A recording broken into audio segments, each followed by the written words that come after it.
Waitress took a call in Italian in front of Mafia boss. Hours later, he said, "Don't let her leave." Welcome back, my wonderful family and friends. If you're ready for today's story, don't forget to hit that subscribe button and let me know in the comments where you're watching from.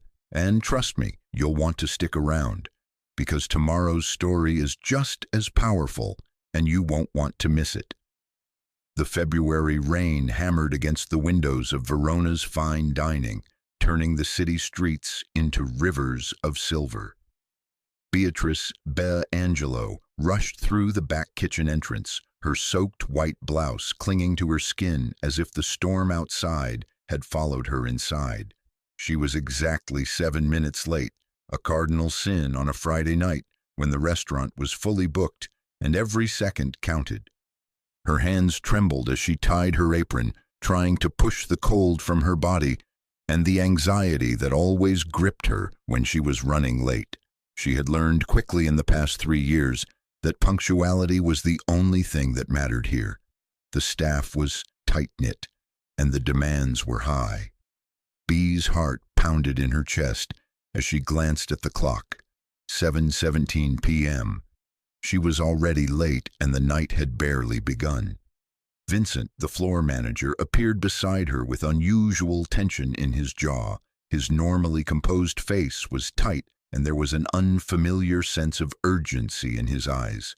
He grabbed her elbow, his grip almost painful. "Table 12, he hissed. "Private dining room, you're covering it tonight." Bee blinked, confused. "But that's Jessica's section," she said, fumbling with the knot of her apron. "Jessica called in sick," Vincent snapped, his voice low and strained. "Listen to me carefully, Bee." His eyes darted to the kitchen door, his anxiety contagious. "Mr. Domenico and his associates, do not speak unless spoken to. Do not linger. And Bee," his voice dropped to a whisper, "don't mess this up." Her stomach clenched. "Mr. Domenico?" Her breath caught in her throat, and her hands instinctively tightened around the apron strings. Mr. Domenico, the name was enough to make even the kitchen staff cross themselves in fear. The rumors about him had circulated like wildfire ever since she'd started at Verona's. Some said he was just a wealthy businessman. Others whispered of his darker connections, ties to mafia families, to operations that weren't just about food and hospitality. She nodded, trying to keep the unease from her face. "Understood," she said quietly, smoothing down the black skirt of her uniform, though she couldn't stop the anxious pulse thumping in her chest. With a deep breath, Bee stepped into the dining room, her heels clicking against the marble floors. The restaurant glowed with old-world wealth, the crystal chandeliers above casting reflections in the polished floor, the faint scent of truffle oil and aged wine lingering in the air. The silence in the room was almost palpable. There were no loud laughs or animated conversations. It was all too quiet, too controlled, as if the very atmosphere of the room demanded discretion. As she made her way through the main dining area, she noticed the men in dark suits at the tables, their sharp eyes following her every move. They were regulars, business people, and politicians, all with an air of importance. But tonight, something felt different, almost oppressive. Bee kept her chin up, her movements deliberate and professional. She was invisible to them, just a waitress in the background. That was the way it had always been, and the way she had preferred it. Invisible, untouchable. Her destination was at the far end of the room, past the main dining area, where a heavy mahogany door stood closed, marking the entry to the private dining room. Bea hesitated for a moment, her pulse quickening. She knocked softly. Once, then opened it just enough to peek inside. The room was smaller, more intimate than the rest of the restaurant, with golden lighting that cast shadows on the faces of the 6 men seated around the round table. Each man was dressed in an expensive suit, their postures rigid with quiet power. The conversation halted as she entered. 6 pairs of eyes immediately snapping to her. Bea felt the weight of their collective gaze, but it was the one pair of eyes that fixed on her, the sharp, storm-gray eyes of the man at the head of the table that stopped her dead in her tracks. Lorenzo Domenico. He sat with an aura of authority, his perfectly tailored charcoal suit hugging his broad shoulders. The sharp lines of his jaw were accented by meticulously maintained stubble. He was younger than she expected for someone who commanded so much respect, perhaps not even 35, but his presence was enough to make the air around him feel heavier, as if the room had just become smaller, more suffocating. For a brief moment, Bea found herself caught in his gaze. The intensity of his focus made her feel exposed, as if he could see through every layer of her carefully constructed disguise. It was the kind of look that unsettled her, penetrating, disarming, dangerous. She quickly dropped her gaze, feeling a blush creep up her neck. "Good evening, gentlemen. I'm Bea, and I'll be your server tonight. May I start you with drinks?" Bea moved swiftly around the table, taking drink orders, hyper-aware of Lorenzo's gaze following her every move. She focused on her work, mentally reciting the names of the drinks and the careful steps it would take to complete the service flawlessly. She was invisible again, just part of the backdrop, part of the furniture, a silent presence who made everything run smoothly. When she reached the head of the table, Lorenzo didn't respond to her question about his drink preference. Instead, his voice broke the silence. "You're new," he said, his voice low and smooth with just a hint of an accent she couldn't place. Not a question, a statement. "Yes, sir, 3 months," she replied, pen hovering over her notepad, her hand shaking slightly. A ghost of a smile touched his lips. "Scotch. Neat." Bea nodded and moved to leave, but before she could, the door opened behind her, and a man in a black suit entered the room. He nodded respectfully to the table before approaching Lorenzo. He whispered something in his ear, and Lorenzo's posture shifted, a new tension settling across his broad shoulders. Bea took a step back, releasing a breath she hadn't realized she'd been holding. The atmosphere in the room had changed, becoming more serious, more charged. She hurried to the bar to place the drink orders, but her mind raced. Who was this man? What was happening? The air in the private room was heavier than before, and she could feel the weight of the conversation in the atmosphere. When she returned with the drinks, the table had shifted, the men now speaking in low, hushed tones. She moved around the table, distributing the drinks silently, trying to remain as unobtrusive as possible. As she placed the scotch in front of Lorenzo, her phone vibrated in her apron pocket. Bea froze, her eyes widening. Luca, it was an odd time for her brother to call. He never called during her shift, not unless it was something urgent. Her stomach dropped, and she glanced at the table, her heart racing. They were deep in conversation, but she couldn't ignore the fear coursing through her veins. She quickly stepped back toward the corner of the room, turning slightly to hide from view as she answered the phone. "Luca, che cosa successo?" she whispered, her heart hammering in her chest. Her brother's voice came through, panicked, breathless. "Bea, they found me. They know who Papa was. They're asking about something he hid." Static. There was shouting in the background. "Bea, they said if you don't—" The line went dead. "Luca, Luca," her voice cracked, desperation flooding her as she turned back toward the table. The room was silent. All 6 men were staring at her, their expressions unreadable. But it was Lorenzo's gaze that held her, locked onto her with an intensity that felt suffocating. His eyes had darkened, becoming stormier, more focused. It was as if he could see every hidden truth she had buried deep inside her. For a moment, time seemed to stand still. Lorenzo's voice cut through the silence, low and controlled. "Vincent." The floor manager appeared at the door instantly, as if he had been waiting. He didn't need to be told. He had already seen the change in Lorenzo's demeanor. "When Miss Angelo finishes her shift tonight," Lorenzo said, his eyes never leaving Bee's, "she'll join me in my office. Make sure she doesn't leave the building." Bee's heart skipped a beat. She swallowed hard, trying to steady her breathing. What had just happened? Bee's heart pounded as she moved on autopilot, clearing the last of the plates, refilling wine glasses, and serving the final courses of dessert. Every action felt mechanical, distant, as if she were floating through the motions of her shift, while her mind raced in a million different directions. The phone call. Luca. What had just happened? What did those men want? And why had Lorenzo Domenico been watching her so intently, as if he saw something in her that nobody else ever had? Her hands shook slightly as she set down a plate in front of one of the guests, trying to suppress the growing sense of dread inside her. The tension in the room was palpable. The men had resumed their conversation, but the atmosphere had shifted. They were speaking in low, measured tones now, each word carefully chosen, their eyes flicking to Bee more often than she cared to admit. It was as though they were aware of something they couldn't say in front of her, and it made her skin crawl. Lorenzo hadn't spoken to her directly since the phone call, but his gaze never left her. She could feel it like a weight pressing on her back.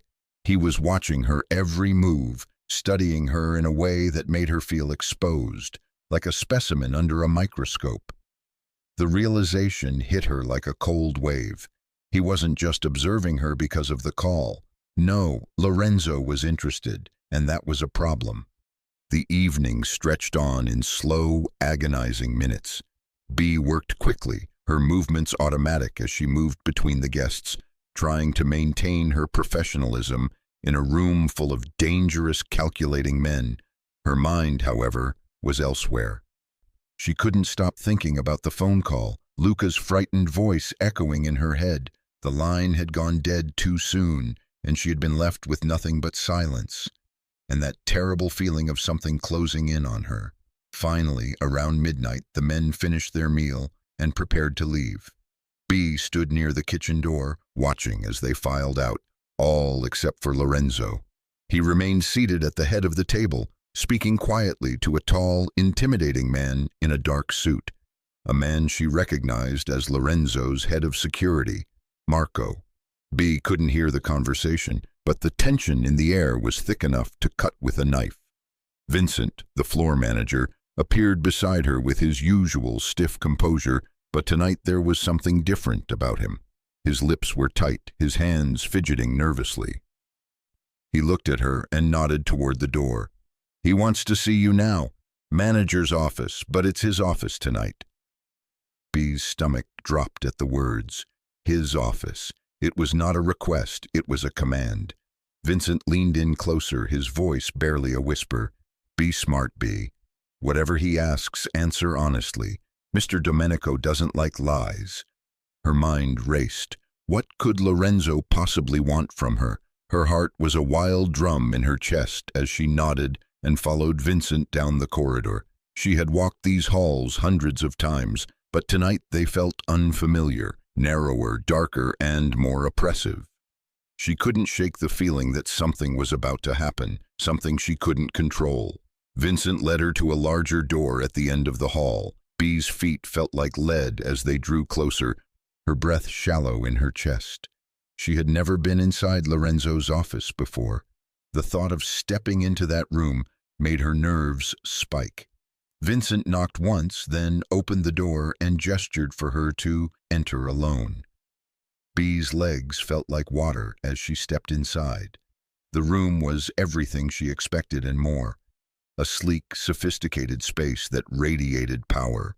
Dark wood paneling covered the walls, floor-to-ceiling bookshelves filled with leather-bound books, stretching from one side to the other. The massive desk at the far end of the room was polished to perfection, a single desk lamp casting a warm glow on a few scattered papers. The windows behind it offered a stunning view of the Manhattan skyline, the city lights twinkling far below like a sea of stars. But for all its elegance, the room felt intimidating, cold, calculated.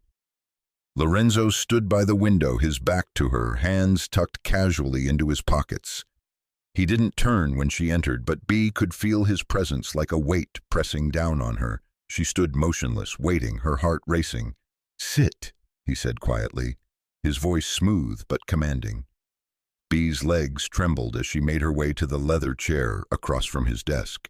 She sat, folding her hands tightly in her lap to hide their shaking. The air in the room seemed to grow thicker with each passing second.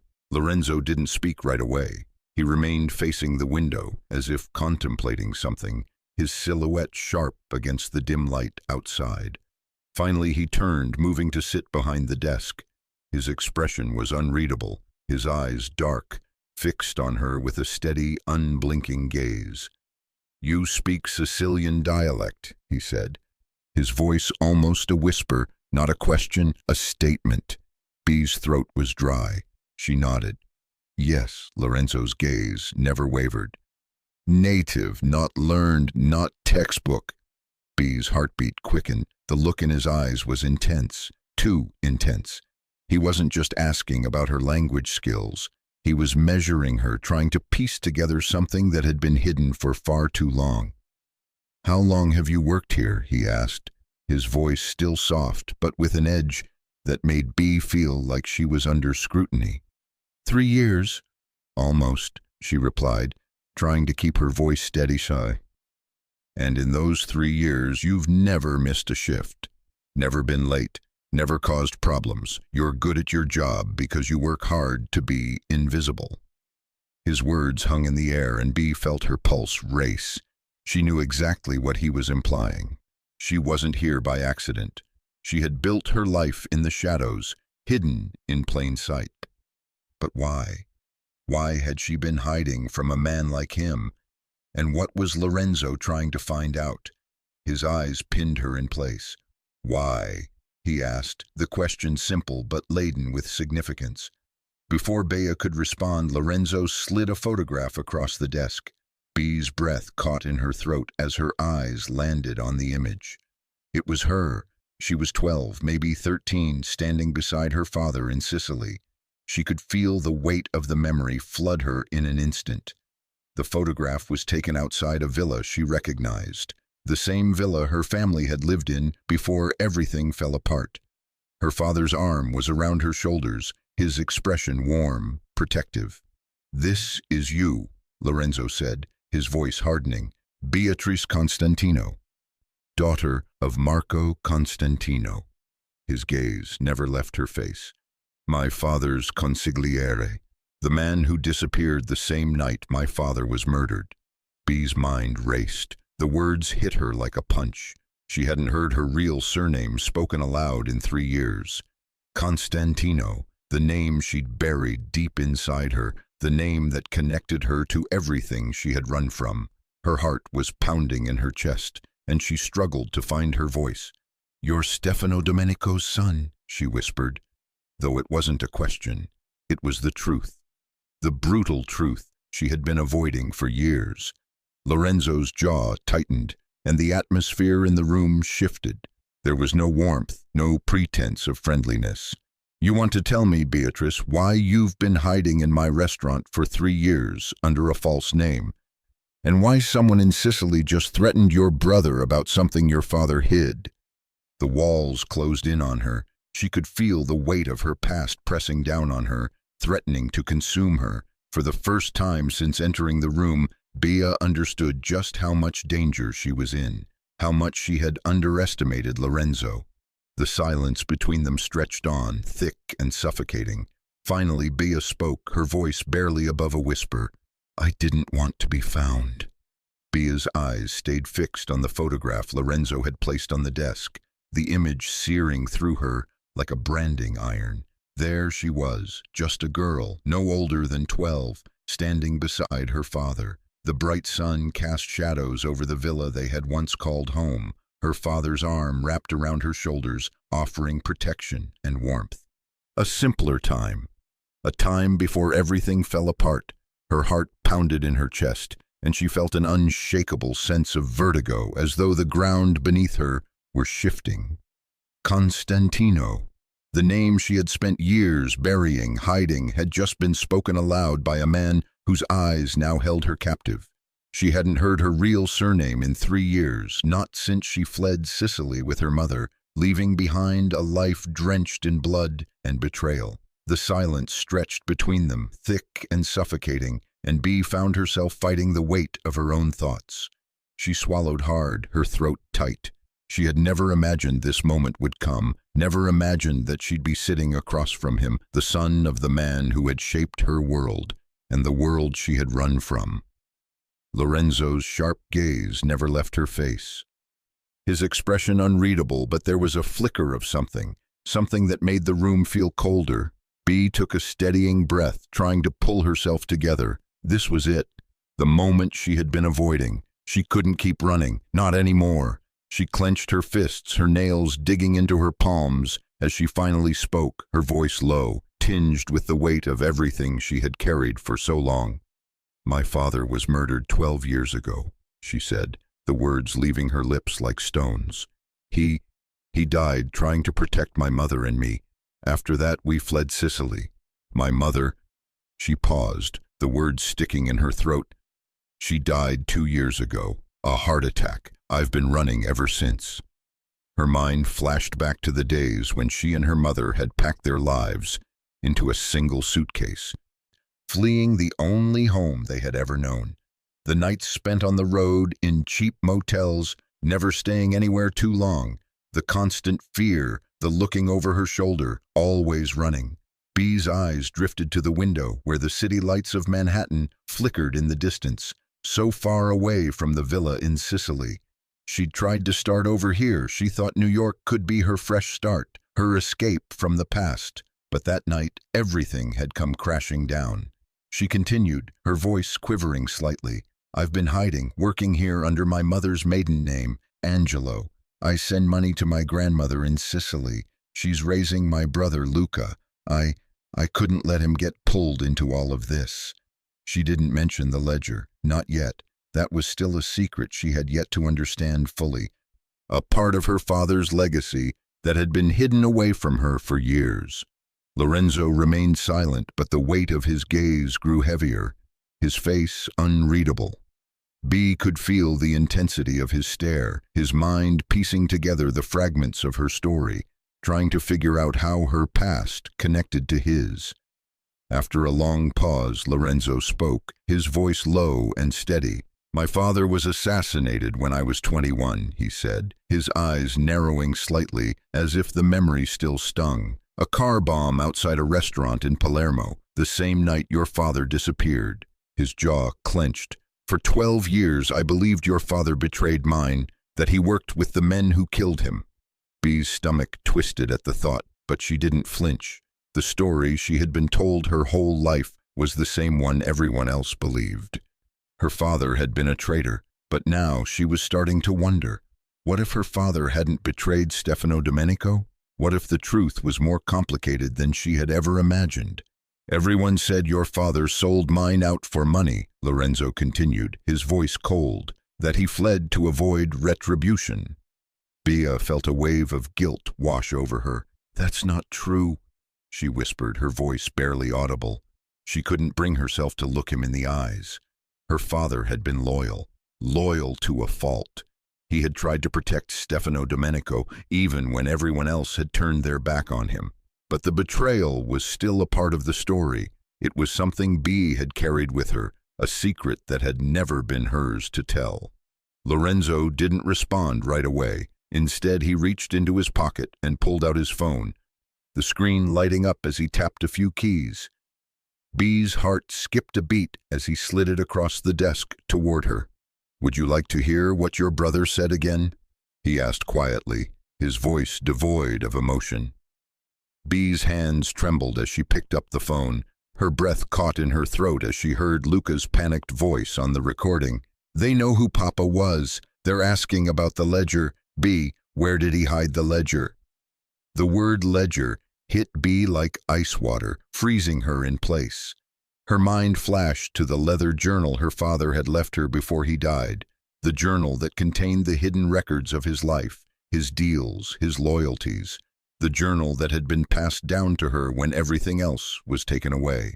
Lorenzo watched her closely as she processed the information. His eyes never left her face. "Someone in Sicily, someone powerful, wants something your father had," he said, his voice dropping to a deadly calm, "and they think you know where it is." Bee's face drained of color. Carmine Russo, the name sent a chill through her bones. Russo was the man her father had warned her about, the man he had feared above all others. Il Serpente, the snake. Her heart raced as she forced herself to meet Lorenzo's gaze. "Russo has Luca." Her voice cracked, her throat dry. Lorenzo's eyes softened slightly, but there was no sympathy there, only resolve. "I have contacts in Palermo. I made calls while you finished your shift. Your brother is being held by Carmine Russo's men." Bee's stomach lurched. Luca, her baby brother. What had they done to him? Was he safe, or was he being used as leverage to get to her? "To get to the ledger," Lorenzo continued, his tone sharp as he slid his phone across the desk to her. "These were taken this week." The images on the screen were grainy, but clear enough to make Bee's stomach drop. Surveillance photos of Luca walking down a street in Palermo outside Nonna's house at school. "Russo is patient," Lorenzo said quietly, "but he won't wait forever. Your brother has maybe 3 days before he's no longer useful as leverage." Bee's hands shook as she set the phone down, her mind spinning. 3 days. 3 days before her brother was lost to them forever. She could barely breathe as the weight of the situation settled over her. What did Lorenzo want from her? What was his role in all of this? Ba's voice was barely a whisper as she met his gaze. "What do you want from me?" Lorenzo studied her for a long moment. His eyes were hard, unyielding, but there was something in them now, something Bee hadn't seen before. It wasn't just cold calculation. It was understanding, a shared weight between them. "The truth," he said finally, his voice low. "All of it. What did your father hide? Why does Russo want it, and why?" He narrowed his eyes, his gaze sharp. "Did my father trust yours until the very end, even when everyone said he shouldn't?" Bee's mind reeled as the question hung in the air. What had her father been protecting? And why had Lorenzo's father trusted him? The pieces were starting to fit together, but the full picture remained just out of reach. She had one choice now, and it was one she had been avoiding for years. Her world had already been turned upside down, and there was no going back. Bee sat across from Lorenzo in his penthouse, the weight of 12 years pressing down on her. The room was impeccably designed, modern, minimalist, with floor-to-ceiling windows offering a stunning view of Central Park, the lights of the city casting long shadows in the twilight. But none of it registered in her mind. Her thoughts kept racing back to the photograph of her father, to the phone call from Luca, to the ledger, the leather journal she had hidden for years, the journal that contained everything. She couldn't focus. The storm inside her was too loud. Finally, she spoke, her voice barely a whisper, but the words felt like they had been building inside her for years. "My father didn't betray yours. He died trying to save him." Lorenzo's gaze didn't waver, but there was a flicker of something in his eyes, an emotion she couldn't quite name. He didn't speak, only waited. Bee swallowed the lump in her throat and began to unravel the truth, bit by bit. "I was 12 when it happened, the night my father died. It had been late, later than usual. Bee had been asleep in her room, the only sound the soft rustling of the wind outside their villa in Sicily. But the sharp knock at the door, followed by her father's frantic voice, woke her with a jolt. She remembered the way he sounded, panicked, breathless. "Bee, wake up," he called urgently. She bolted upright in bed, the covers tangled around her legs. Her father burst into the room, his face pale, his shirt soaked with blood, not his own, but someone else's. His eyes were wide with fear. "Daddy?" Bee had asked, her voice small, trembling with confusion. "Get your mother," he ordered, his voice hoarse. "Quickly!" Bee ran to her mother's room, but before she could knock, her father was already there, whispering urgently to her mother in Sicilian. Stefano's brother, Tommaso, he's made a deal. The bomb is already planted. I tried to stop it, but... His voice faltered as he grabbed B's mother by the shoulders, his hands shaking. B's mother let out a strangled gasp, her face draining of color. "No," she whispered, her voice breaking. "Marco, no." Her father's face tightened. "I have to go," he said. "I'm going to finish something. You have to take B. Leave, now." The words still echoed in B's ears. Leave, now. He had always been protective of them, but that night there was something different. It was like he knew what was coming.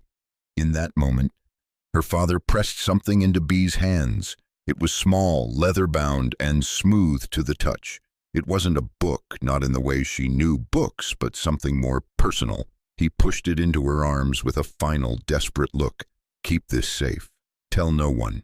The truth sleeps with the angels." B's mother grabbed her by the arm and yanked her toward the back door, her face streaked with tears. B looked back, but her father was already gone. The sound of the door slamming shut behind him was the last thing she heard before the house filled with the roar of an explosion that rattled the entire villa. B froze, clutching the small leather journal to her chest as if it would somehow keep her safe. That was the last time she saw her father. The official story was that Marco Constantino had fled with stolen money, abandoning his family. But B knew the truth. Her father hadn't run. He had been killed for his loyalty to a man who had betrayed him. B and her mother fled that night just as her father had wanted. They left behind everything that could have tied them to the life they once had. It wasn't just about escaping the explosion, though. It was about escaping them, the people her father had trusted, the people who had betrayed him, the people who would now come after them. For the first few weeks, B had no idea where they were going. Her mother didn't tell her anything, only that they needed to stay hidden. They crossed borders, passed through cities, moving from one false name to the next, hiding in plain sight. But there was always a sense of something looming over them, something that would never let them rest. 2 years later, B's mother died, her heart giving out under the strain of everything they had lived through. It was a sudden thing, like a light going out, leaving Bay completely alone in the world. But she wasn't truly alone. The journal remained, and so did the promise her father had made her. The truth sleeps with the angels. Bay looked over at Lorenzo, who had been silent through her story. His expression was unreadable, but there was something in the way he watched her, something that made her heart race in a different way than it had before. She cleared her throat and glanced down at the table, her fingers trembling as she reached for her bag. "I have it," she said quietly. "The journal." Lorenzo raised an eyebrow. "And this journal?" he asked, his voice low. B nodded, pulling out the small, leather-bound book from her bag. It looked so innocent, almost like a child's keepsake, the kind of thing that didn't belong in a world like this. She set it on the table between them, and Lorenzo's eyes narrowed as he examined it, his fingers lightly brushing over the worn edges. "I've kept it all these years," B said, her voice distant, "but I never understood what it meant. It's full of my childhood drawings, angels, flowers, houses. I thought it was just memories." She paused, biting her lip. "But my father, he hid something in there, something important." Lorenzo was quiet for a moment, his gaze fixed on the book. Finally, he reached out and opened it carefully, flipping through the pages. The drawings were simple, just a young girl's sketches, childish and innocent. B had spent hours drawing them, never understanding why her father had insisted that she fill the pages. Now she knew that those drawings were more than just pictures. They were clues. Lorenzo's fingers stopped at one page. It was covered in cherub drawings, but there, in the margin, barely visible, were small notations, numbers, initials, dates. B's breath caught in her throat. She had seen those markings before, but never understood them. Lorenzo studied the page for a long time, his brow furrowing. "This is what men have killed for?" he asked, his voice tinged with disbelief. B nodded, her heart pounding. Yes, she whispered. I didn't understand it, but now I do. Lorenzo's expression shifted from confusion to something like awe. Your father was brilliant, he murmured, leaning in closer, inspecting the notations with a magnifying glass. These are transactions.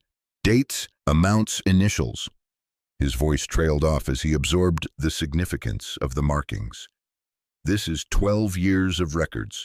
Everyone who was paid off, every deal, every secret. Bea felt the weight of it all settling on her chest. This was it, the key to everything. The ledger wasn't just a diary, it was evidence, proof of everything her father had done. It could destroy families, or it could control them. This ledger could destroy half the families in New York and Sicily, Lorenzo said, his voice tight with the enormity of what they were dealing with, or control them. Bea felt the gravity of his words pressing down on her. The ledger was more than just a relic of her father's life. It was a weapon, and it was the only thing standing between her family and the forces that wanted to destroy them. But the more she learned, the more she realized just how much was at stake. Lorenzo poured 2 glasses of whiskey, sliding one toward her. Russo wants this, he said quietly, his eyes fixed on the journal. He'll trade your brother for it. Bea's hand shook as she reached for the journal, but Lorenzo's hand covered hers. If you give this to him, he said, his voice low and steady, he'll kill you both anyway. He can't afford to let you live knowing what's in here. Bea met his gaze, her heart racing. But if you let me help you, he continued, his eyes softening ever so slightly, I can get your brother back and use this to bury Russo permanently. Her mind was spinning. How could she trust him? This was a man whose father had been killed by the people her father had tried to protect. But somehow she knew there was no turning back. Why would you help me? She asked, her voice barely above a whisper. Your family thinks mine betrayed yours. Lorenzo's jaw tightened, his eyes narrowing. Because I've spent 12 years believing a lie, he said, his voice cold. Because your father tried to save mine. Because, he paused, his gaze softening. You're Marco Constantino's daughter, and that means you're under my protection now, whether you want it or not. Bea sat back, absorbing the weight of his words. Her father's loyalty to Stefano Domenico was no longer just a memory, it was a debt that needed to be repaid. And now that debt had passed to her. The room felt smaller, the silence between them heavier than ever before. I'm in, Bea whispered, but I'm doing this for Luca, not for revenge. Lorenzo nodded, his gaze never leaving her. For Luca, he agreed, his voice steady. We'll end this, together. Bea sat motionless in the guest room, the room she hadn't asked for but was now forced into. The walls were sleek and modern, the furniture elegant but cold, and the bed was large enough to swallow her whole, but she couldn't seem to find comfort in any of it. Her eyes wandered across the darkened room as the hours crept by, the city lights flickering just outside the window, casting a dim glow over the space. She hadn't slept at all. Her thoughts were too tangled, too sharp with the weight of everything that had happened in the past 24 hours. The ledger, her brother, the fear that gnawed at her stomach. Lorenzo's words echoed in her head, and the promise she had made to him felt both like a lifeline and a noose. She had agreed to trust him. But trust was a currency she had long since run out of. She didn't know what was coming, but the danger was undeniable.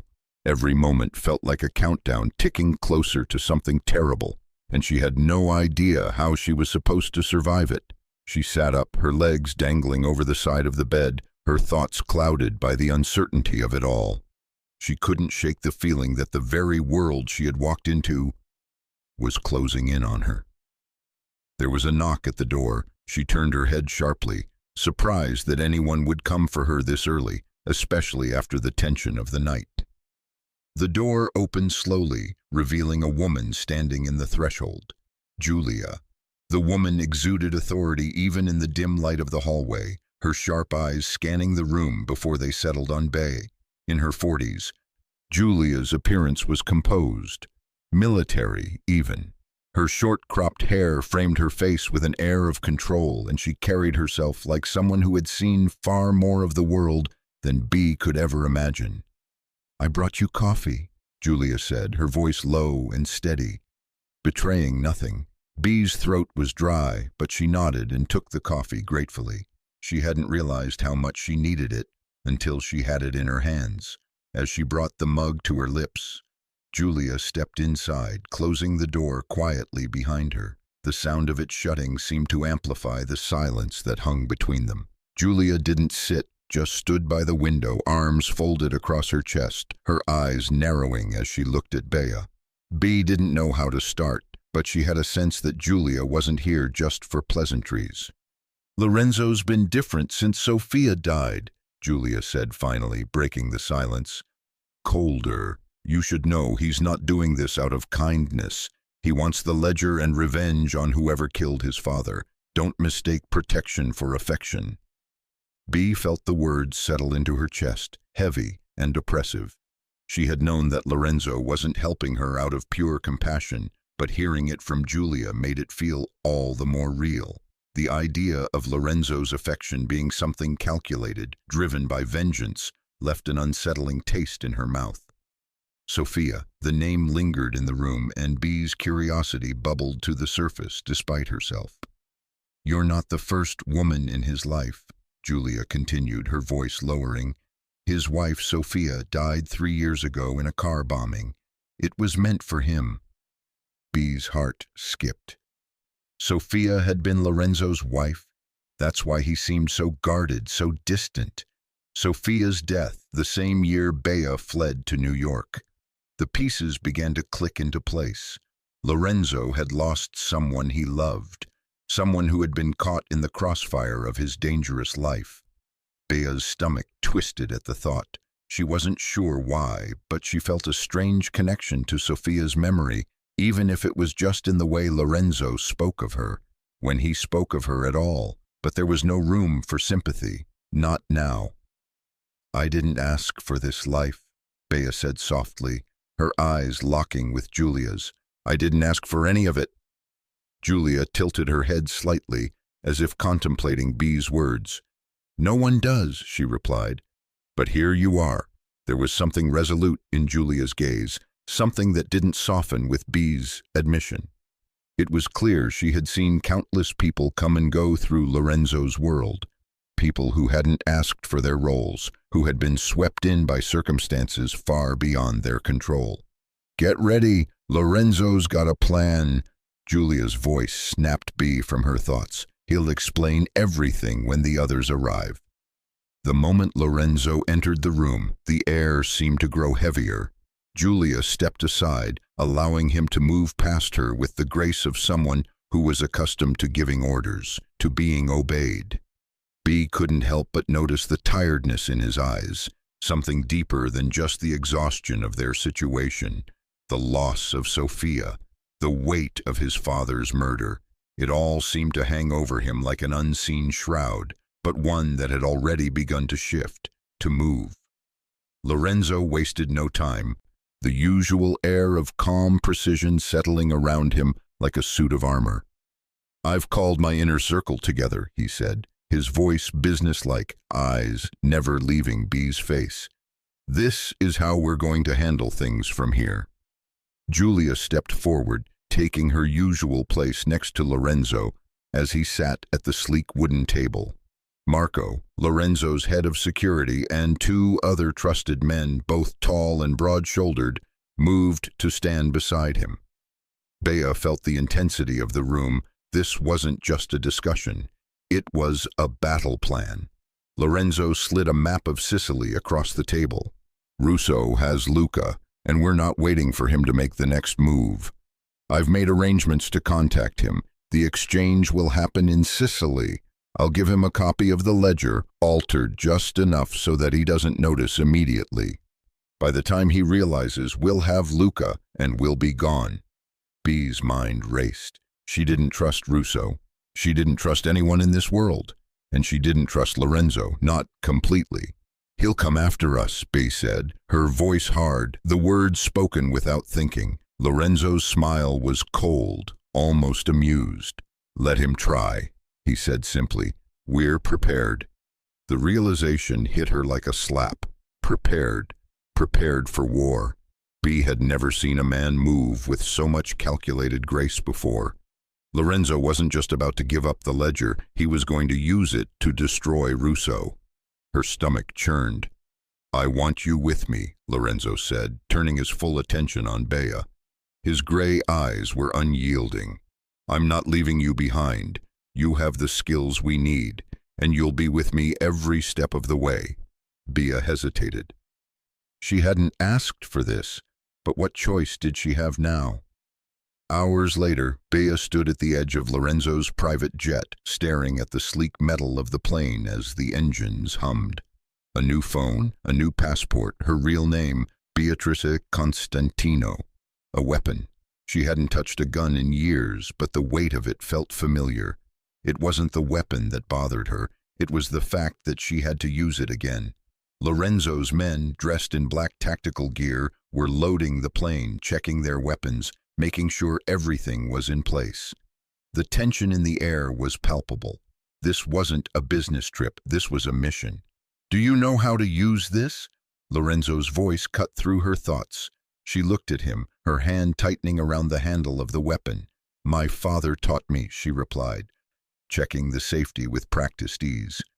Lorenzo's eyes softened just slightly, a flicker of approval crossing his features.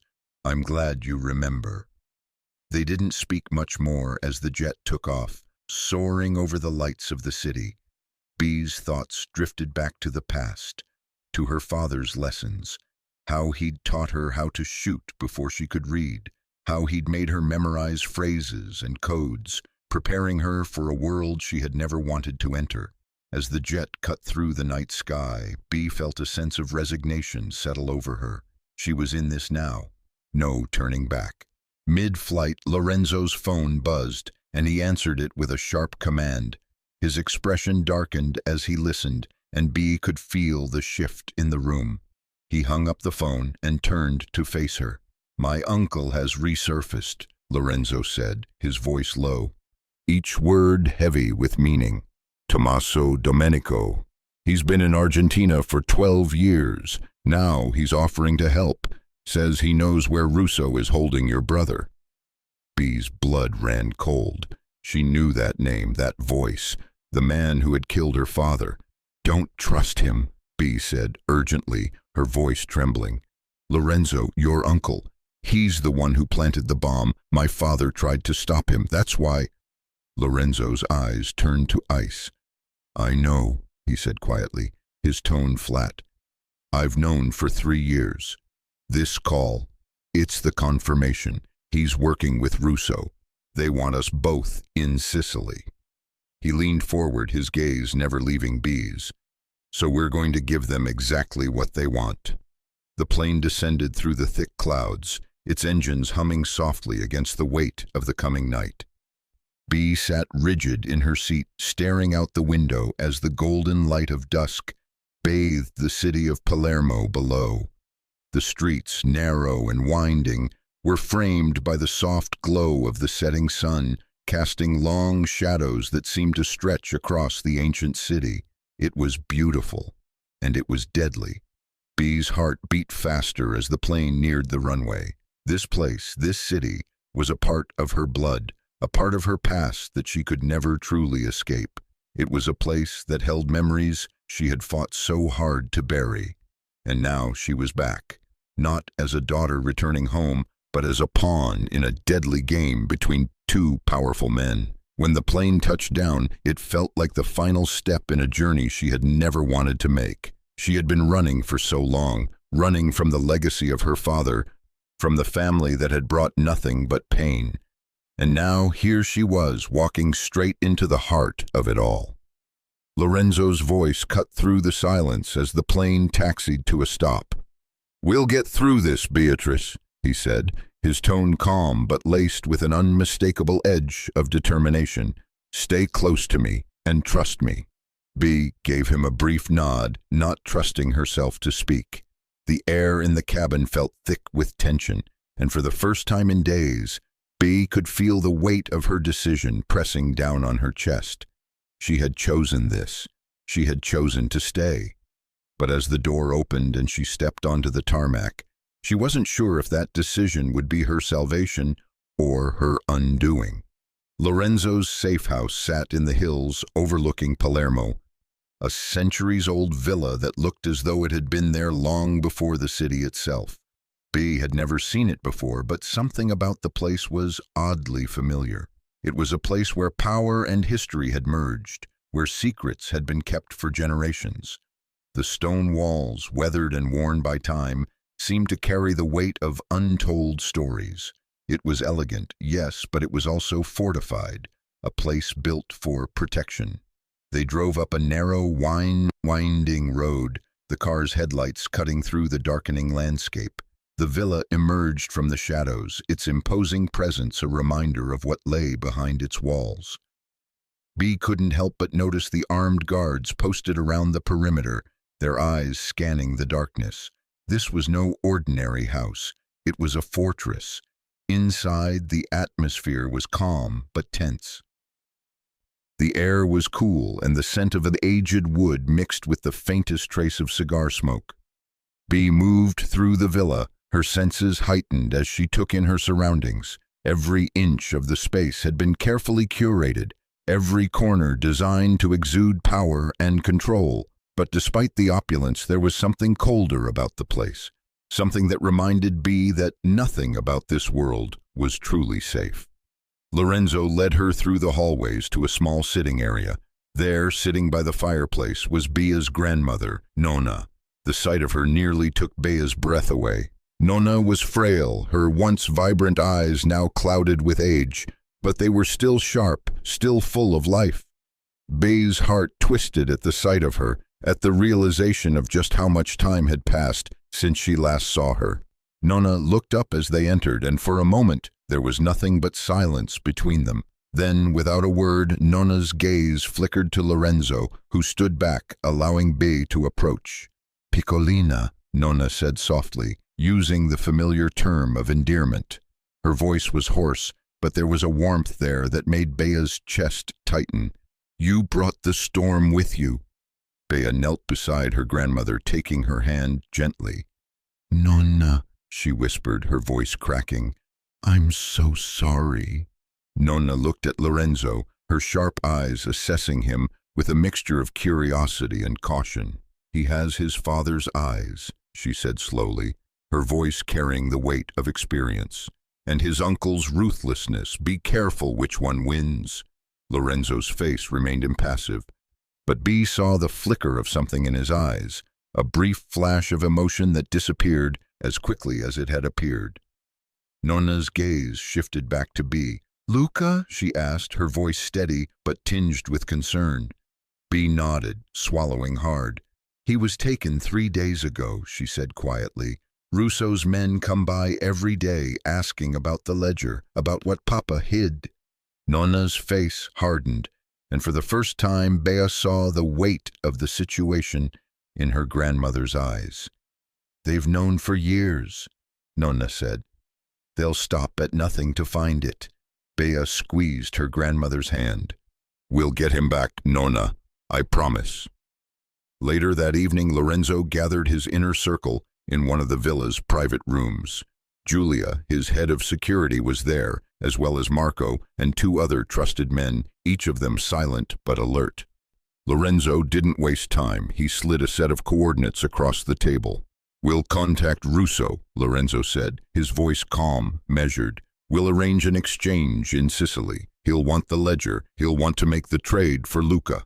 Bea listened intently, her heart pounding in her chest.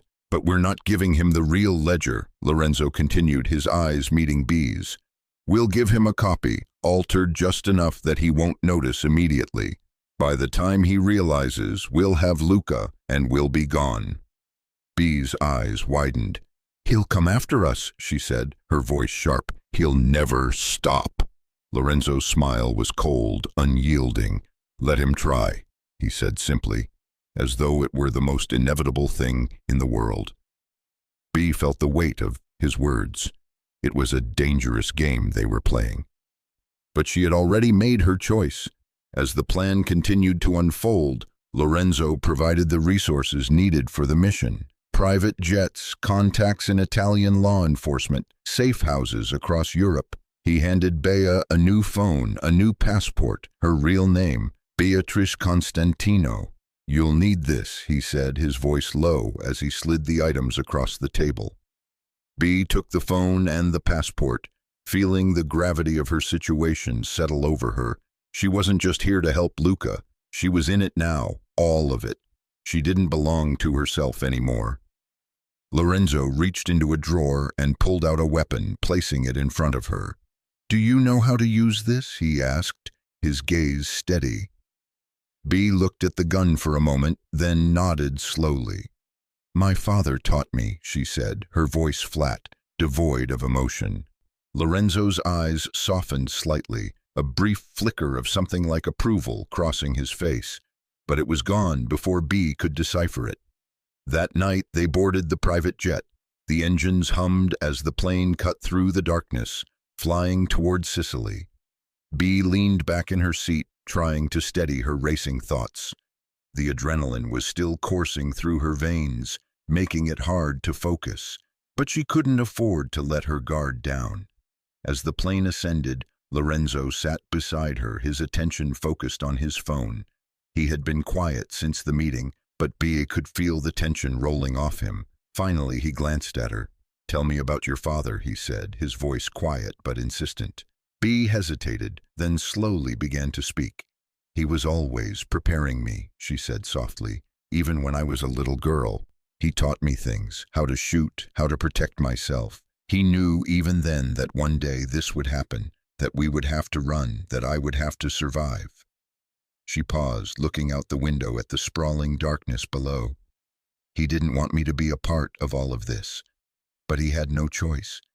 He was loyal to Stefano, even when everyone else turned their backs." Lorenzo was silent for a moment, his eyes narrowing. "He was a man of principle," he said quietly. "Your father was the last of his kind." Bea looked at him, feeling the weight of his words. It was strange, hearing someone else speak so highly of her father. She had spent years hearing only the rumors, the whispers of betrayal, of failure. But now, with Lorenzo, she could see that there was more to the story. The plane ride passed in silence, and Bea drifted in and out of sleep. She woke as the plane began its descent, the lights of Palermo coming into view. Her heart beat faster. As the jet neared its destination, Lorenzo's phone rang. He answered it quickly, his expression darkening as he listened. Bea caught snippets of the conversation, enough to make her blood run cold. "My uncle has resurfaced," Lorenzo said as he ended the call, his voice hard. "Tommaso Domenico. He's been in Argentina for 12 years. Now he's offering to help. Says he knows where Russo is holding your brother." Bea's blood ran cold. That name, that voice, Tommaso, the man who had killed her father. "Don't trust him," Bea said urgently, her voice a sharp warning. "Lorenzo, your uncle, he's the one who planted the bomb. My father tried to stop him, that's why." Lorenzo's expression hardened, his jaw tightening. "I know," he said quietly, his voice colder than she had ever heard it. "I've known for 3 years. This call, it's the confirmation. He's working with Russo. They want us both in Sicily." He leaned forward, his eyes locking onto hers. "So we're going to give them exactly what they want." The timer clicked loudly, each second an echo in Bea's chest as she stood frozen in the middle of the room. Luca's wide, terror-stricken eyes were fixed on her, his body bound to a chair in the center of the room, a strip of tape cruelly pressed over his mouth. His chest rose and fell in ragged breaths, a desperate attempt to fight against the fear that had already consumed him. The digital clock attached to him flashed a steady, unforgiving countdown. 5 o'clock, 4:59, 4:58. Lorenzo's voice cut through the tension like a whip. "Get the bomb squad! Clear the building!" His words were calm, but Bea could see the panic in his eyes, the strain in the tension of his shoulders. But Bea wasn't listening to him. She was already moving. Her body moved on instinct, honed over years of training that had been forced into her by necessity. Her eyes flicked to the walls, scanning the room with surgical precision. Something was wrong. The bomb on Luca was too obvious, too loud. It's a distraction. She darted across the room, her heart hammering in her ears. The others were too distracted, focusing on Luca. Lorenzo's men scrambled around, checking the wires, setting up the bomb squad's communications, preparing for the worst. But none of them saw it. None of them saw the real danger. Bee's breath caught as her eyes landed on the wall, just beyond Luca's chair. There, half hidden behind a pile of rubble, was the detonation device. A cold chill washed over her. It wasn't on Luca. The real bomb was in the walls. She could see the outline of the device, its manual trigger and the backup timer. "Lorenzo!" she shouted, her voice sharp, but there was no time for formalities. Lorenzo turned just as she pointed toward the wall, his face hardening with recognition. The seconds ticked down. 2:30, 2:29. He nodded, his voice tight. "Get back!" Without thinking, Bay moved toward the device, her instincts taking over. Her father's voice echoed in her mind as she reached for the gun strapped to her side. Knowledge is power, but sometimes you need force to protect it. Her heart raced in rhythm with the countdown as her hands steadied on the gun. She raised it with practiced precision, her finger already on the trigger, her aim focused on the device. A single shot rang out, a crack of sound that sliced through the chaos of the room. The detonation device sparked violently, and then silence. The timer on Luca's chest stopped at 1:47. For a long moment, Bee couldn't breathe. The only sound was the echo of her pulse in her ears. She glanced over at Lorenzo, who had frozen mid-step. His eyes were wide, his breath shallow, as the room descended into complete quiet. But it didn't last long. The bomb squad rushed into the room, their footsteps heavy as they began to sweep the area. Lorenzo's men quickly moved to Luca, cutting the ropes that bound him. Bee took a step back, her heart still racing, but the danger wasn't over. They were just getting started. As the tension in the room began to fade, a voice broke the silence. The speaker was familiar, but it wasn't one Bay had expected to hear. "Impressive, Beatrice," the voice purred from the speakers, distorted by the microphone. It was Tommaso's voice, smooth and mocking. "Marco taught you well. Pity he couldn't save himself." Bea's blood ran cold. She knew that voice. Tommaso Domenico, the man who had killed her father. Lorenzo's jaw tightened, his hands clenching at his sides. His eyes turned cold, deadly. "Show yourself, uncle." "Oh, I will," Tommaso's voice taunted. "But first, let me tell you a story about two brothers, one weak, one strong, one foolish enough to trust a consigliere with secrets, the other smart enough to use them." Bea's breath caught as the image of Tommaso appeared on an old television screen in the corner of the room. He stood in a dimly lit space, his eyes gleaming with malice as he spoke. "I would have succeeded if Marco hadn't given his daughter that damned ledger. Russo found out about it 3 years ago. We've been searching ever since." Lorenzo's expression remained impassive, but his fists were clenched tightly, the veins in his neck standing out. Bee could see the restraint it took to hold himself back. This was more than just business for him. This was personal. "Where are you?" Lorenzo demanded, his voice as cold as ice. Tommaso's smile was cruel, his eyes gleaming with satisfaction. "Close, watching, waiting to see if you're worthy of the Domenico name or if you're as weak as your father." The words hung in the air, suffocating. The truth they had been dancing around for so long was now laid bare.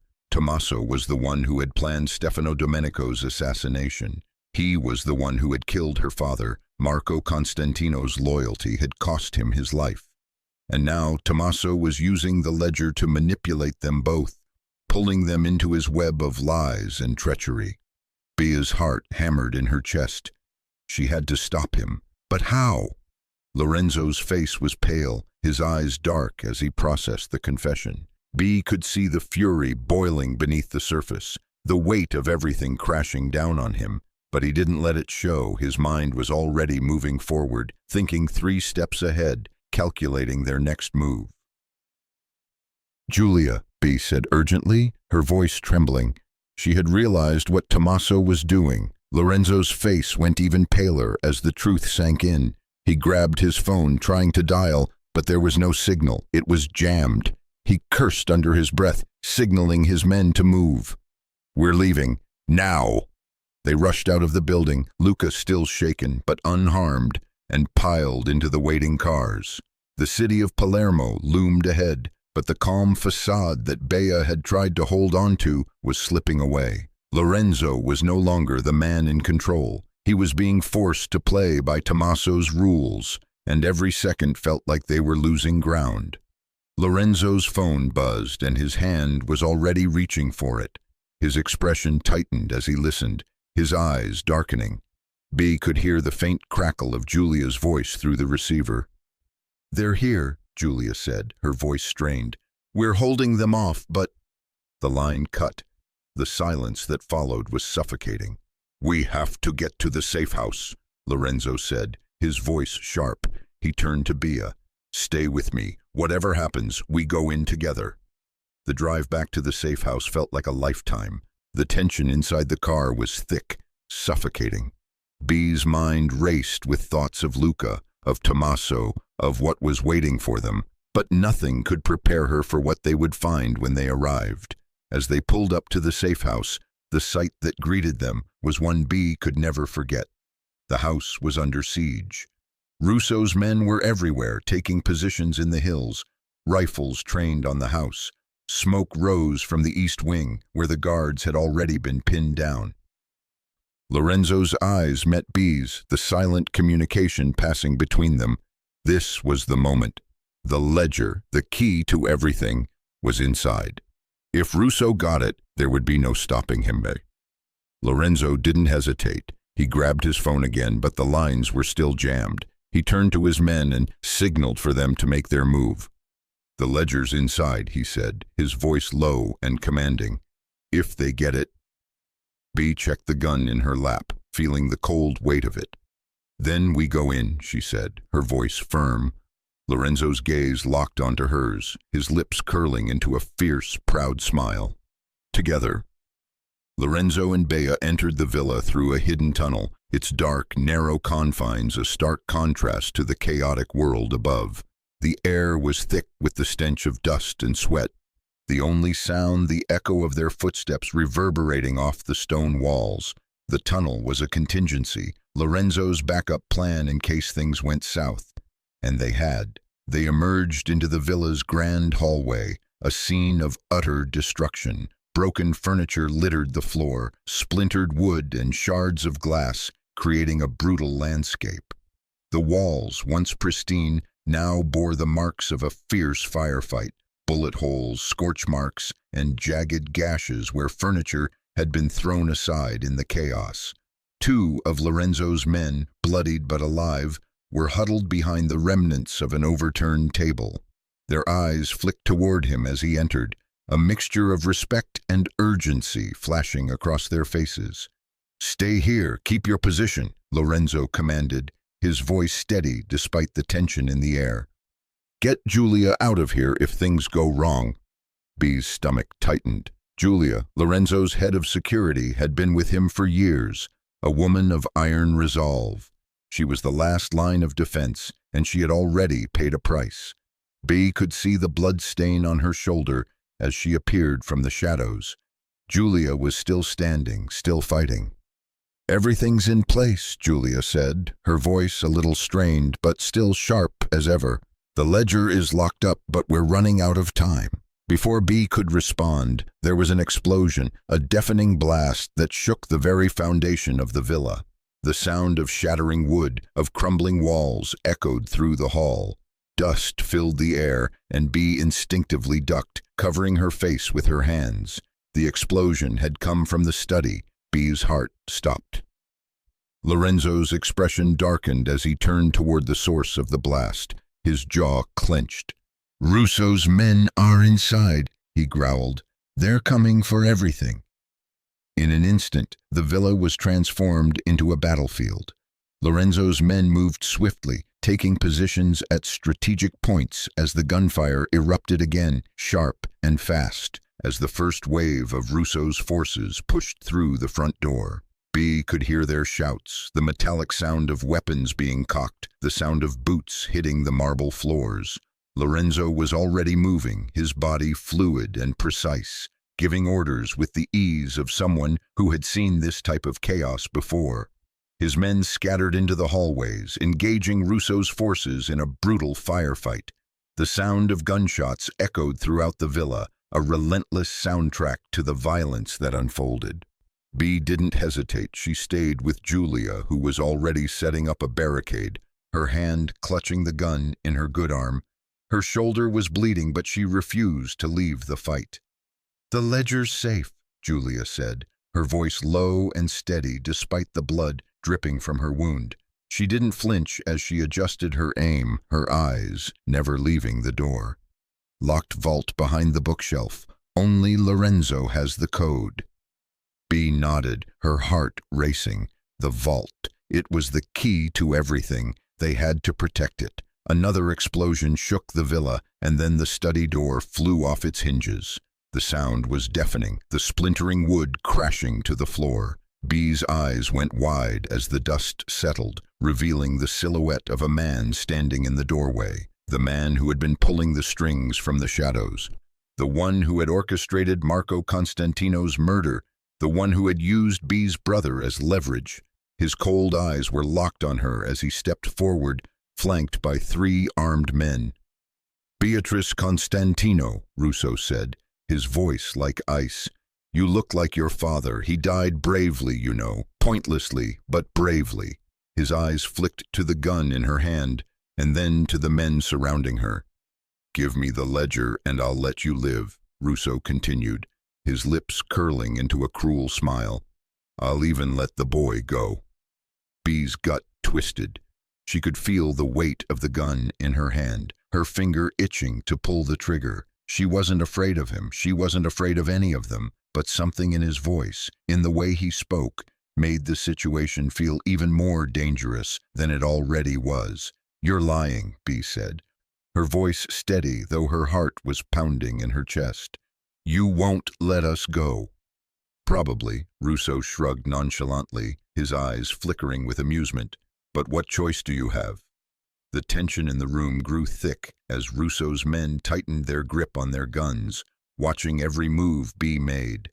But just as quickly, a cold, deadly calm filled the space.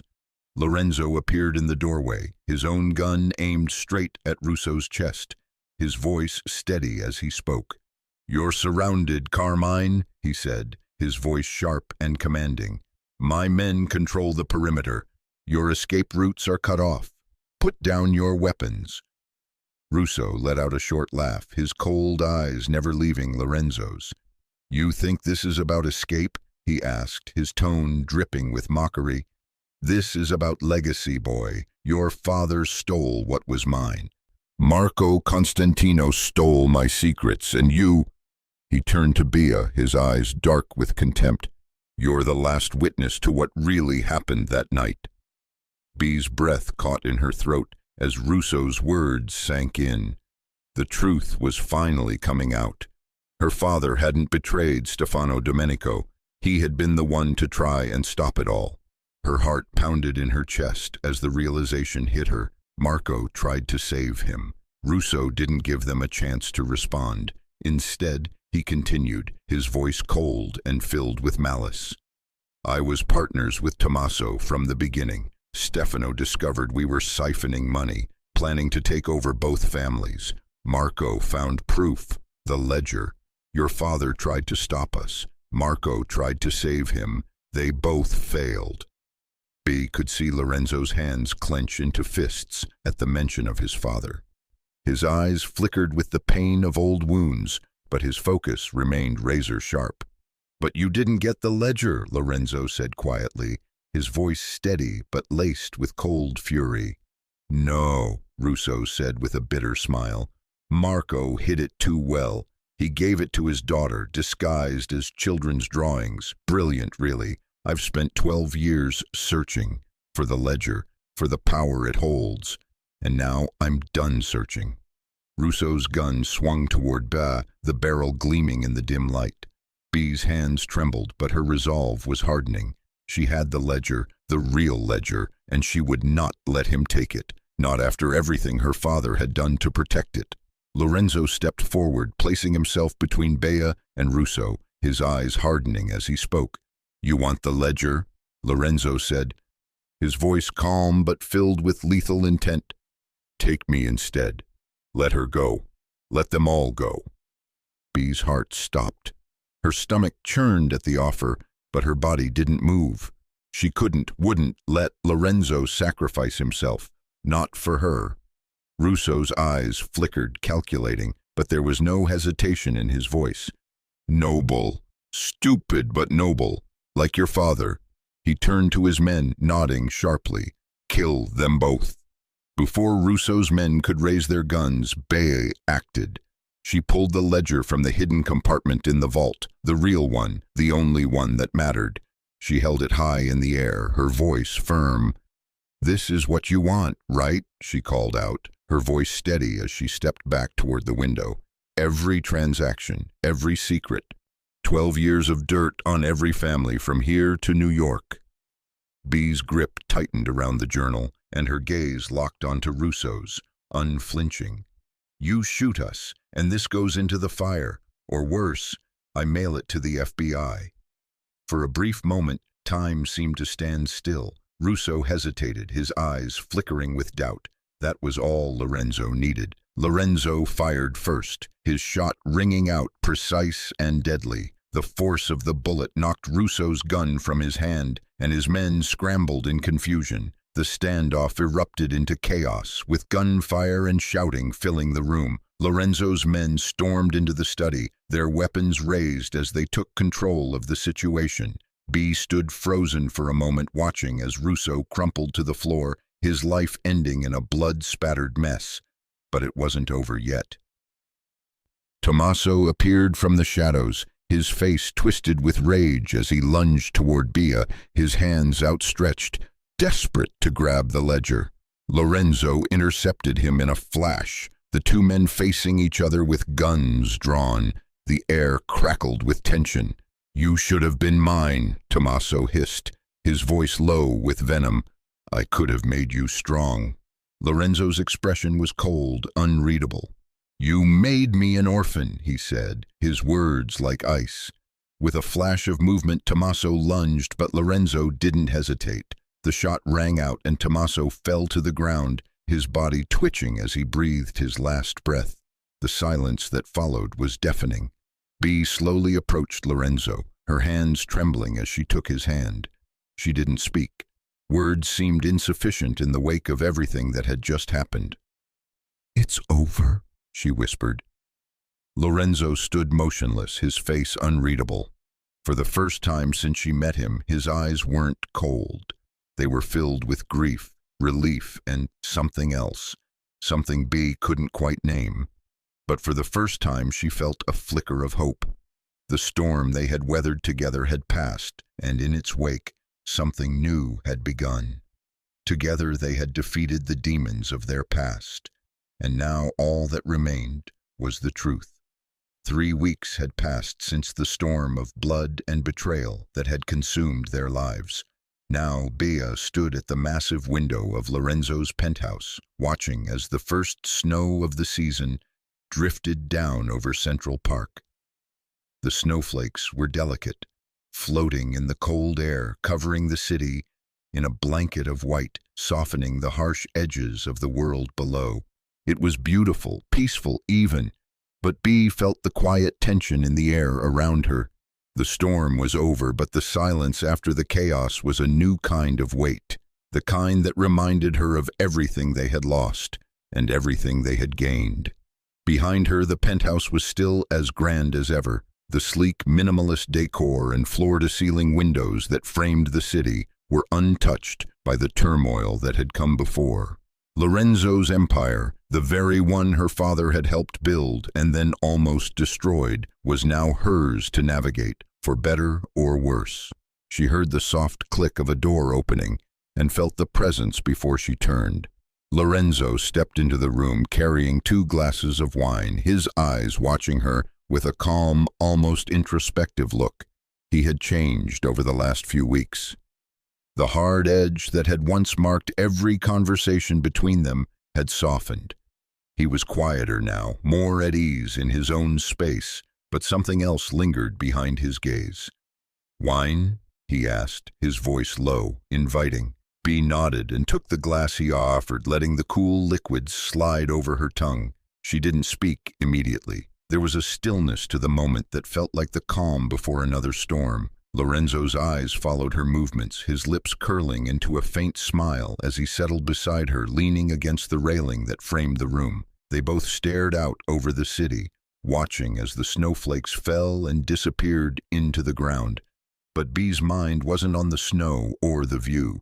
She was still lost in the aftermath of everything that had led them here, everything they had fought for, and everything they had lost. "The threats are gone," Lorenzo said quietly, breaking the silence between them. His voice wasn't accusatory, just an observation.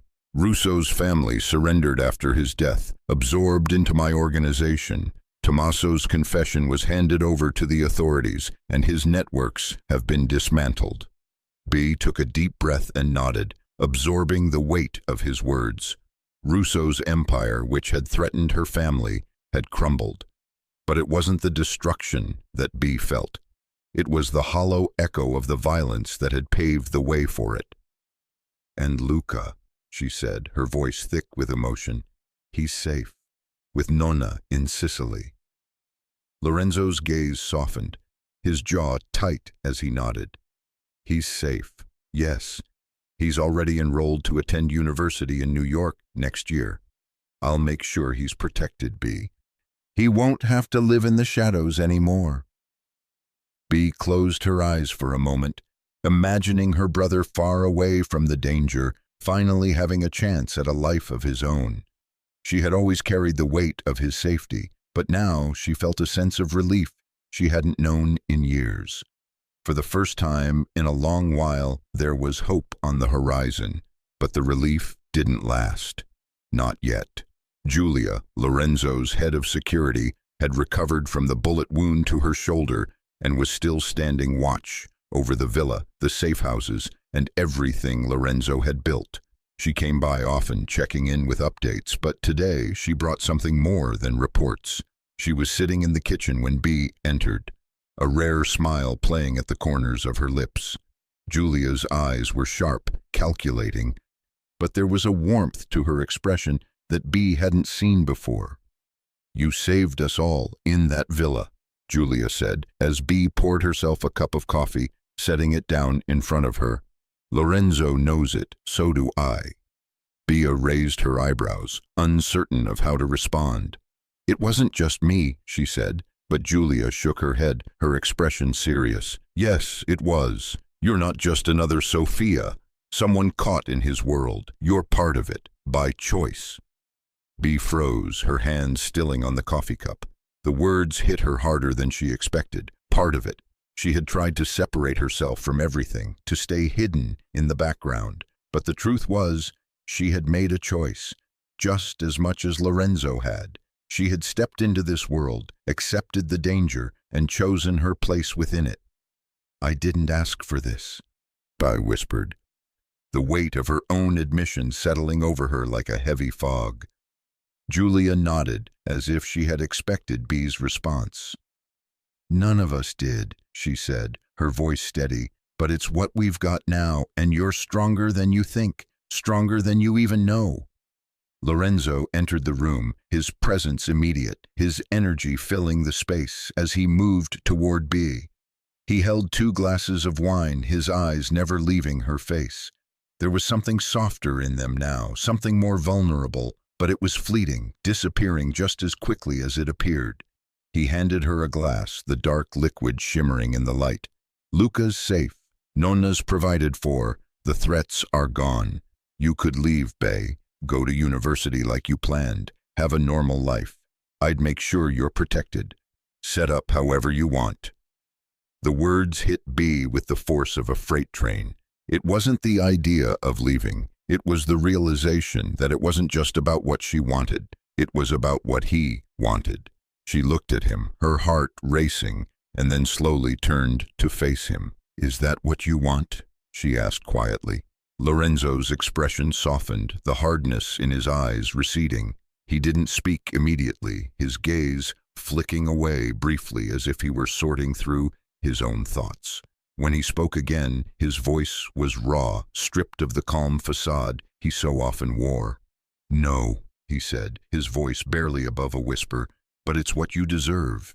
You didn't ask for any of this. My world, my wars, my ghosts." His words hit B like a wave, and she felt something stir in her chest, something she had been fighting to ignore. "Neither did you," B replied softly. "You inherited your father's empire and his enemies.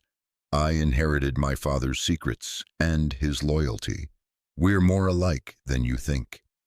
Lorenzo looked at her, his expression unreadable, but Bea could see the wheels turning behind his eyes. "What are you saying?" he asked, his voice barely above a whisper. B stepped closer, the space between them closing with each movement. The world outside the window felt distant now, irrelevant. The only thing that mattered was the moment they shared in that room. She reached out and touched his cheek, her fingers trembling as she met his eyes. "I didn't save your life for nothing, Lorenzo," she said, her voice low, determined, "and you didn't protect mine out of debt." Lorenzo's eyes locked onto hers, his breath hitching in his chest. She took a deep breath and, with more courage than she had known she possessed, said, "This isn't about our fathers anymore, is it?" For the first time since she had met him, Lorenzo's eyes softened. The hardness, the cold detachment, everything that had been a wall between them fell away. He reached out, gently cupping her face in his hands, his thumb brushing over her cheek. His voice, when it came, was softer than she had ever heard it. "No," he said, his voice breaking the silence between them. "It stopped being about them the moment you put yourself between me and that bomb, the moment you stood with me in that villa, the moment I realized I didn't want to do this alone anymore." B felt a rush of emotion in her chest, a mixture of fear, relief, and something else.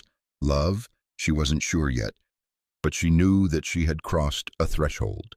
There was no going back. "Then don't," she whispered, her voice steady.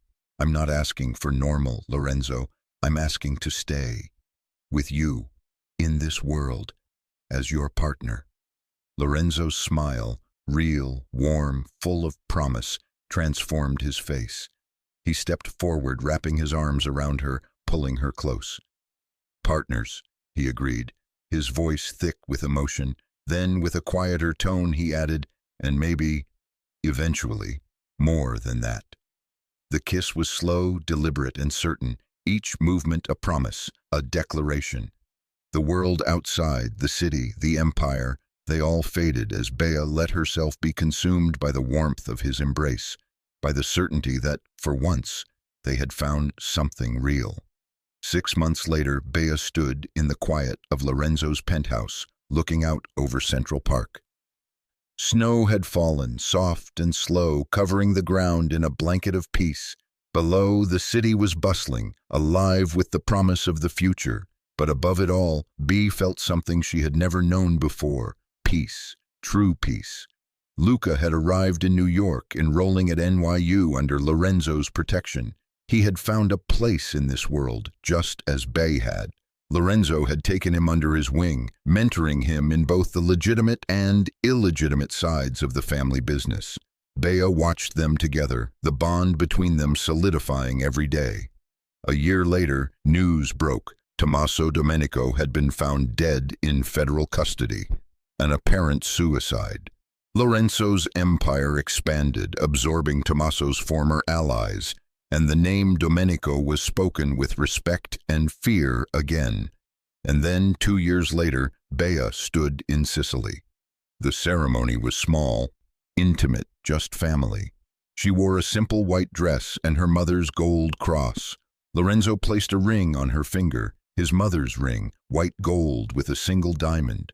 Luca walked Bea down the aisle. When Lorenzo said, "I do," it wasn't just a marriage. It was the union of two families, two legacies, two people who had found each other in darkness and chose to build something in the light.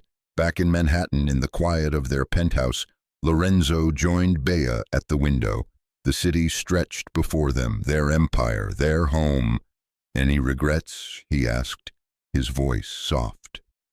Bea stood by the window, the weight of her past behind her. She thought of the frightened girl she had been, hiding, running, afraid. She thought of the woman she had become, strong, purposeful, no longer alone. "Not a single one," she replied. The story of Bea and Lorenzo is a testament to resilience, transformation, and the power of choice. It shows that in the face of darkness, you can choose to find the light, whether it's in love, loyalty, or the truth that you refuse to leave behind. In the end, it's not the past that defines us, but the strength we have to shape our future. Thank you for joining Bea and Lorenzo on their journey. As you reflect on their story, remember, sometimes the most unexpected calls can lead you to exactly where you're meant to be. Appreciate you staying till the end. The next story's even crazier, more twists, more drama. Don't miss it. Click the video on your screen and jump right in.